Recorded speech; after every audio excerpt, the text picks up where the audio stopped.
As you probably know, your body wasn't built for emails or deadline. It was built for survival. Back in the day, stress meant danger, fight, or hunger. Today, the same wiring reacts to traffic or notification, like your life is on the line. That's why you snap, overreact, or can't even switch off. It's literally your nervous system hijacking you. You don't even have the control of yourself anymore. The key isn't to avoid stress, it's to learn how to flip the switch back, and breathing can help you with that. First, we need to think of our nervous system more like a pendulum. On one side, you have the sympathetic, which is fight or flight, and on the other side, you have the parasympathetic, which is rest and digest. Ideally, the pendulum swings back and forth into balance. Stress pulls you into action and then swings back into recovery. Effort, then rest. That's how your body is supposed to work. But for most of us today, the pendulum barely swings. It gets stuck in survival mode. You're always leaning into stress without any movement back into rest. And that imbalance shows up everywhere. Constant tension, shallow sleep, low energy. It's not that you're broken, but more like your pendulum isn't swinging like it should. Here's the fascinating part. Out of all your automatic systems in your body, like digestion or your heartbeat, there's only one that you can tap into and consciously control. It's your breathing. It's the switch that you can reach to bring yourself back into balance. And this is why breathing is the fastest tool for change. Diet might take some weeks. Exercise, some months. Therapy, years or decades. But breathing, just in a couple of minutes, you can switch how you feel. Most people go through life with their pendulum stuck towards stress without realizing that they have that built-in switch. But once you know how to use it, you don't have to wait for hours or days to bring yourself back down.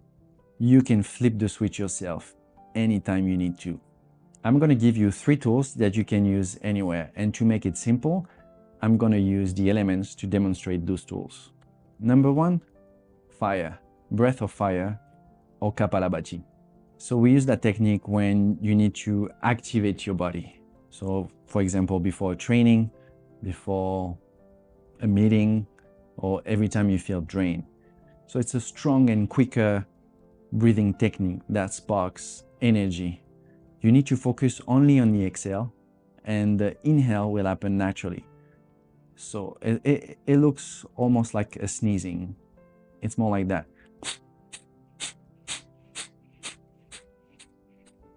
You can do runs of like 20 or 30 breaths and do that 3 times, and you should see some like energy happenings inside you. Second, earth. That's when you need grounding. When you want your pendulum to swing back into rest. That's your switch off. Really useful before sleeping, for example.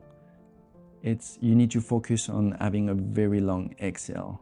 You can do, for example, 3 or 4 second inhale, and you double the time on your exhale. So 6 or 8 seconds. Now, let's do that together. In, 2, 3, out, 2, 3, 4, 5, 6.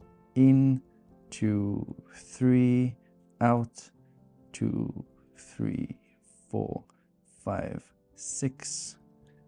Third, water. That's when you need to get some balance. You want to be calm but alert.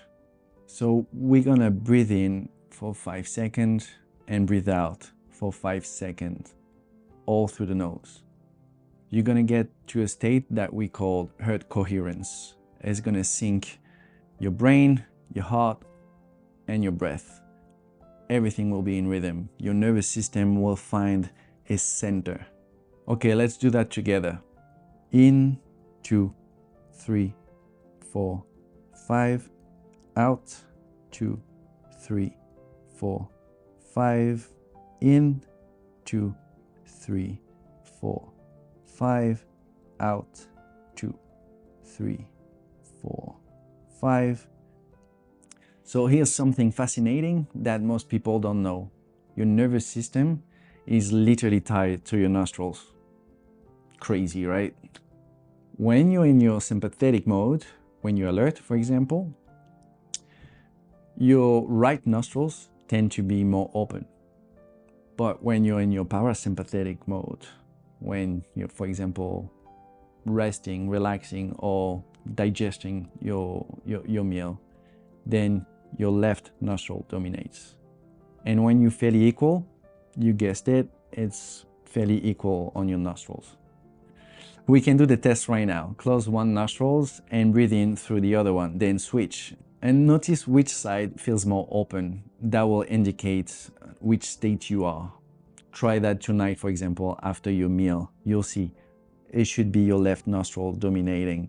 Or when you do your training tomorrow, should be the right one. And then once you know that, you can use it to control your state. If you need more energy, focus on the right nostrils, with your fire breathing. If you need to calm down, just use the earth breathing that I talked about, but only with the left nostril. You need balance, the water breathing, use both. I like to think of it this way. Your breathing is the remote control of your nervous system. Most people, they don't even know they have that remote, right? So the channel just changes itself. So go to stress, then it goes to anxiety, then overreacting, and on repeat. But once you know that you have that remote control, then you can choose, and that's the beauty of it. So when you need stress, when you need to act, when you need to train, then you go into your stress mode. Or on the other way, when you need to feel calm, you can go that way too. That's the beauty of being in control of yourself. So for me, in a way, learning how to breathe like this is a rite of passage. It's about mastering that link in between your conscious will and your subconscious body.